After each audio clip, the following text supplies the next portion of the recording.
O Atlético Paranaense de Antônio Oliveira vem fazendo um belo início de campeonato brasileiro. É um time com uma defesa muito sólida e que sabe se adaptar a diferentes adversários e a diferentes contextos. Hoje a gente vai falar tintim por tintim taticamente como joga a equipe do português Antônio Oliveira.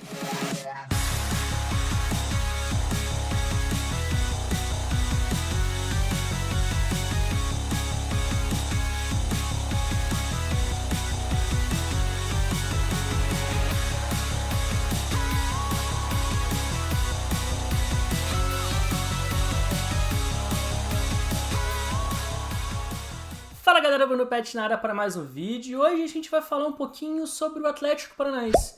Um clube que tem 4 vitórias em 5 jogos no Campeonato Brasileiro, está tendo um belo início de Campeonato Brasileiro, mostrando saber ser um time que se adapta aos adversários, que muda esquemas táticos, já jogou com 3 zagueiros, já jogou com linha de 4, enfim, é um time que sabe se adaptar a diferentes contextos, a diferentes momentos do jogo, a diferentes adversários. E o Antônio Oliveira vem mostrando ser um treinador de muito potencial aqui no Brasil, treinando o time do Atlético Paranaense. Bom, falando um pouquinho do histórico do Antônio Oliveira, para quem não conhece, esse é o primeiro trabalho efetivamente do Antônio Oliveira por um clube profissional como treinador.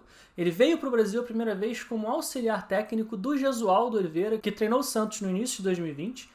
Depois ele foi ser auxiliar do Paulo Tuori no próprio Atlético Paranaense e foi efetivado nessa temporada para ser o treinador da equipe principal quando o Tuori foi ser diretor técnico do clube e deixou o cargo de treinador. Bom, e para um primeiro trabalho ele está tendo resultados bastante satisfatórios. O Atlético foi uma das melhores campanhas da Sul-Americana, que se classificou para a fase seguinte. Está tendo um belo início de campeonato brasileiro, sendo vice-líder com 4 vitórias em 5 jogos. E bom, uma das principais características desse time é que ele é um time muito adaptável. E eu não estou falando de mudanças táticas sutis, eu estou falando de mudanças estruturais complexas, como sair de uma linha de 4 e ir para uma linha de 5, por exemplo. Além disso, é um time que sabe variar a altura do bloco de defesa de acordo com o contexto e de acordo com o adversário. Então, contra o América Mineiro, por exemplo, na primeira rodada do Campeonato Brasileiro, a gente viu um Atlético Paranaense subindo muita pressão, fazendo um bloco de marcação muito alto. Então a gente vê, no momento em que o jogador do América Mineiro toca a bola para trás, os jogadores do Atlético Paranaense subindo a pressão, indo marcar lá em cima, encaixando individualmente nos jogadores adversários para forçar um erro, forçar um chutão ou conseguir recuperar a bola no campo de ataque. Só que em outras partidas contra outros adversários a gente já viu uma postura um pouco diferente. A gente já viu um Atlético Paranaense marcando num bloco um pouquinho mais baixo. Aqui contra o Juventude marcando num bloco médio, deixando os zagueiros adversários com liberdade para jogar. E depois contra o Grêmio a gente já viu um Atlético Paranaense num bloco ainda mais baixo. Bom, mas uma das principais formações que ele utilizou ao longo da temporada no Atlético Paranaense foi o 4-2-3-1. O Atlético Paranaense jogou assim na Sul-Americana e jogou assim nas 2 primeiras rodadas do Campeonato Brasileiro. Então nessa formação, o Marcinho e o Abner eles são efetivamente laterais, o Richard e o Christian fazem a dupla de volante, o Jadson joga como um meia central, o Vitinho e o Nicão jogam pelos lados e o Babi ou o Renato Kaiser jogam de centroavante. Só que nas últimas 3 rodadas do Campeonato Brasileiro ele fez uma modificação estrutural bastante interessante. Ele tira um meia e coloca um zagueiro. Ele tira o Jadson e coloca o Zé Ivaldo. E você pensa, bom, ele fechou o time, se fechou 3 zagueiros, linha de 5 e time agora totalmente defensivo. Não necessariamente, porque ele tira um camisa 10, um meia, mas ele faz com que os alas avancem muito mais pelos lados do campo. Então ele tira um jogador à frente para colocar 2. Então o Abner fica muito mais ofensivo pela esquerda, o Marcinho fica muito mais ofensivo pela direita, e aí para isso ele coloca mais um zagueiro para dar uma proteção um pouco maior atrás, e aí ficam o Zé Ivaldo, o Thiago Heleno como zagueiro central e o Pedro Henrique pela direita. E o que é interessante a gente reparar nessa mudança estrutural é que esses laterais que já eram importantes no time quando jogavam no 4-2-3-1 passam a ser talvez os protagonistas do time de fato, jogando como alas, podendo avançar muito mais. E isso fica muito evidente quando a gente olha para algumas estatísticas. Se a gente reparar, eu peguei aqui algumas ações ofensivas, como chances de gol criadas, finalizações, passes, cruzamentos, passes-chave, passes para dentro da área, dribles, ou seja, uma diversidade grande de ações mais ofensivas. E se a gente pegar o recorte dessas ações do Abner jogando no 4-2-3-1, ele fez essas ações apenas 3 vezes. Se a gente pegar essas mesmas estatísticas do Abner jogando como ala no 3-4-3 com mais liberdade para avançar, ele fez essas mesmas ações somadas 19 vezes. O Marcinho a mesma coisa. Essas ações ofensivas no 4-2-3-1 jogando como lateral ele fez 9 vezes. quando passa para o 3-4-3, ele teve essas mesmas ações 21 vezes. Então fica muito claro como essa mudança do 4-2-3-1 para o 3-4-3 dá muito mais protagonismo e deixa com que os alas fiquem muito mais livres para atacarem e para participarem das ações ofensivas do time. E aqui alguns exemplos dentro de campo, como é o comportamento desses alas. No momento em que o Atlético Paranaense recupera a posse da bola aqui com o Babi, a gente vai ver que os dois alas eles já se preparam para atacar ao mesmo tempo, na mesma hora, para poder pegar o adversário de calça curta. O Atlético Paranaense consegue ir progredindo e eles vão subindo com amplitude máxima, eles vão subindo pelos lados do campo, bem abertos. E isso gera uma superioridade numérica, por exemplo, do lado esquerdo. Então aqui do lado esquerdo tem dois jogadores do Atlético Paranaense contra só o lateral direito do Atlético Goianiense. E aí a partir dessa vantagem a bola vai entrar no Abner, o Abner recebe, tem tempo para poder preparar o corpo para cruzar, e aí tem muitos jogadores do Atlético Paranaense preenchendo a área e dando a opção no cruzamento. O Abner cruza na cabeça do Babi, o Babi vai lá e faz o gol. E aqui esse outro lance mostra como desde o início da partida a gente já vê os alas subindo bastante em campo para poder jogar e se juntarem ao campo de ataque. Então a saída de bola é para o Atlético Paranaense e a gente vai ver que o Abner e o Marcinho já partem para o ataque. A bola volta lá no zagueiro, mas o Abner e o Marcinho já sobem lá para o ataque, de novo em amplitude, bem perto, colado da linha lateral, e com isso os dois extremos, o Nicão e o Vitinho, eles centralizam um pouco mais e se aproximam do Renato Kaiser ou do Matheus Babi, seja quem for o centroavante, e jogam um pouquinho mais por dentro. E aí o Atlético Paranaense fica nessa estrutura de 3-2-5. Os três zagueiros, os dois volantes um pouco mais à frente e uma linha de 5 na frente com os dois alas se juntando aos pontas e ao centroavante. Bom, mas para mim o ponto alto desse time é o sistema defensivo. É um sistema defensivo muito sólido, muito compacto e muito sincronizado. Não é por menos, sofreu só 3 gols em 5 jogos, sendo que 2 gols foram na última partida contra o Bahia, em que o Atlético Paranaense teve 2 jogadores expulsos. Então a gente vai perceber que tanto em linha de 4 quanto em linha de 5, seja no 3-4-3, seja no 4-2-3-1, as linhas de marcação do Atlético Paranaense jogam muito próximas, o time joga muito compacto. Como, por exemplo, nesse jogo contra o América Mineiro, em que está jogando no 4-2-3-1, se defende em 4-4-2, com 2 linhas de 4, e as linhas estão muito próximas. Ali, do ataque do centroavante ao zagueiro, não tem 20, 25 metros. O time está muito compacto, é muito difícil entrar em times assim. E a gente vai ver no momento em que o América Mineiro retorna a bola no zagueiro, todo mundo sobe junto, e todo mundo é coordenado e sincronizado para subir junto. Então no segundo momento a gente vai ver o bloco de marcação mais longe da área, mas de novo marcando ali naqueles 20, 25 metros com as linhas muito próximas. Um outro ponto interessante desse sistema defensivo são os gatilhos de pressão. O que são os gatilhos de pressão? São ações do seu adversário que são pré-combinadas pelo treinador para, quando essas ações forem realizadas, a gente subir pressão e tentar roubar a posse da bola. Então um dos principais gatilhos de pressão do Atlético Paranaense é quando a bola entra ou no volante adversário ou no lateral adversário. Vamos ver isso acontecendo na prática nesse jogo contra o Grêmio, em que o Atlético Paranaense estava se defendendo num bloco um pouco mais baixo, compacto, mas num bloco um pouco mais baixo, em 5-4-1, e o Jeromel, o zagueiro do Grêmio, tá com a bola, mas assim, sem sofrer nenhum tipo de pressão, ou seja, o zagueiro não tem problema, pode ficar com a bola no pé.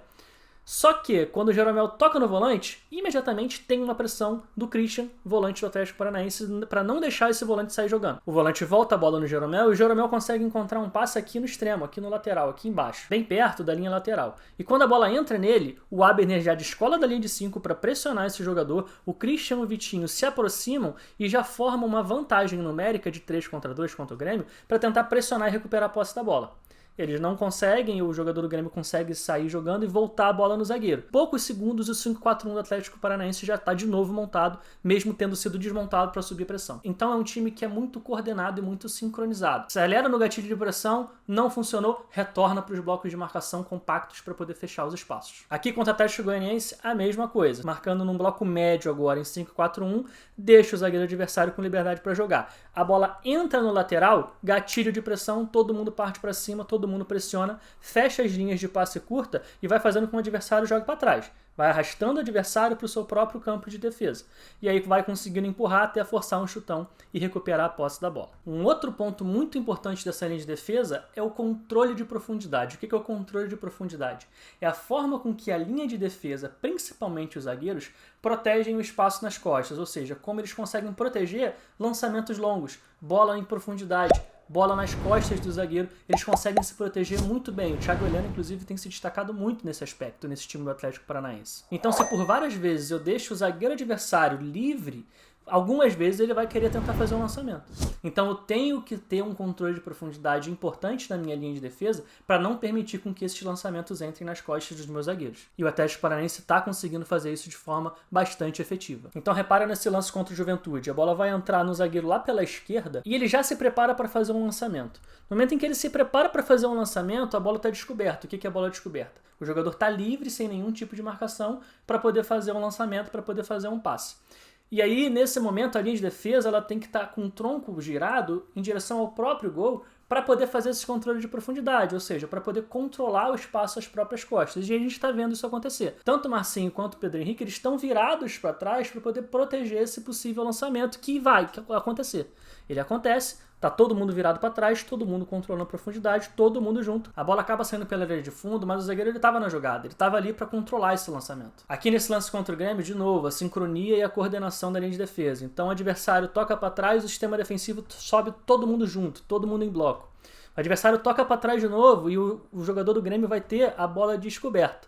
A bola descoberta com o adversário fazendo a infiltração, os dois zagueiros do Atlético Paranaense com o tronco direcionado corretamente para não permitir que um lançamento entre nas costas. O Matheus Henrique, jogador do Grêmio, não faz o lançamento e logo depois o Matheus Babi sobe para pressionar ele, porque ele é um volante e o volante tem que ser pressionado. Então no momento em que o Babi pressiona o volante do Grêmio, a bola não está mais coberta, a bola agora passa a estar coberta, porque o Babi não está deixando o Matheus Henrique livre para fazer um lançamento ou fazer um passe. Nesse momento a linha de defesa já gira o tronco para frente e começa a subir, para tirar a profundidade do time do Grêmio. Esse é o tipo de movimentação que você faz quando a bola está coberta. Então se eu consigo me defender com linha de 5, às vezes com linha de 4, se eu tenho um bom controle de profundidade e se eu coloco muita pressão no adversário quando a bola entra no meio campo ou pelos lados do campo, dentro do meu bloco de marcação, eu tenho um sistema defensivo sólido e por isso o Atlético Paranaense não sofre muitos gols. Bom, mas apesar de ser um time defensivo, o Atlético Paranaense, quando tem a bola no pé, também não é um time que se livra da bola por qualquer motivo. É um time que tenta sair jogando por baixo ali a partir dos seus zagueiros. Quando está jogando com linha de 4, os dois volantes baixam um pouquinho para liberar um pouquinho mais de laterais para fazer a saída de bola junto com os dois zagueiros, que abrem bastante, alargam o campo, deixando os dois volantes jogando um pouquinho mais por dentro. Às vezes o Christian baixa um pouquinho para poder receber a bola aqui por fora para liberar o Abner pelo lado esquerdo. Às vezes o Richard faz isso pelo lado direito para liberar o Marcinho. Quando jogam com linha de 5, com 3 zagueiros, é uma saída em 3+2, com os 3 zagueiros mais os 2 volantes da frente, liberando o ala. E a partir daí eles tentam sair jogando. Se o time adversário pressionar, também não é um problema muito grande. Eles gostam de voltar a bola no Santos, que tem um lançamento longo muito bom. Então eles também não se importam também de quebrar a bola de vez em quando. Mas não é um time que se livra da bola a qualquer custo, por qualquer motivo. E quando chega no campo de ataque, é um time que gosta de fazer triangulações, de criar triângulos pelos lados do campo. Então, pelos lados do campo, eles pegam o lateral ou o ala, o volante e mais o extremo e fazem triangulações que não são fixas. Às vezes eles sempre trocam de posição, como nesse lance aqui contra o Grêmio, em que esse triângulo está com o ala um pouco mais atrás, o Richard mais por dentro e o Nicão um pouco mais avançado, mas eles vão trocando passes e esse triângulo vai mudando. Então o Richard agora já está um pouco mais na frente, com o ala mais atrás e o extremo um pouco mais por dentro. O Marcinho vai tabelar com o Nicão e já faz a ultrapassagem, então o triângulo já muda de novo com uma ala um pouco mais na frente. E esse lance, inclusive, é o lance do gol do Atlético Paranaense contra o Grêmio, em que, a partir desses triângulos e dessa movimentação do triângulo pelo lado direito, eles conseguem chegar, o Marcinho dá um passe em profundidade para o Matheus Babi, que está fazendo a ultrapassagem, sai na cara do goleiro e faz o gol. Então isso acontece dos dois lados. Na esquerda acontece a mesma coisa também, essas triangulações com o Abner, com o Christian e com o extremo que está jogando pro ali, que normalmente é o Vitinho. Então é isso, assim, para um primeiro trabalho do Antônio Oliveira, ele está fazendo um trabalho bastante interessante, ele está mostrando um repertório tático muito importante. E, apesar do Atlético Paranaense não ser um time tão vistoso, que joga um futebol tão bonito assim, ser um pouquinho mais comedido, um pouquinho mais defensivo, é um time que mostra que tem essas noções táticas modernas muito intrínsecas, de bola coberta, descoberta, de controle de profundidade, enfim. É um time que sabe se defender muito bem e quando sobe para atacar, ataca com propriedade e consegue converter grande parte das chances que cria e por isso está brigando nas cabeças do Campeonato Brasileiro. Vamos ver até onde esse Atlético Paranaense consegue chegar até a reta final desse Brasileirão 2021.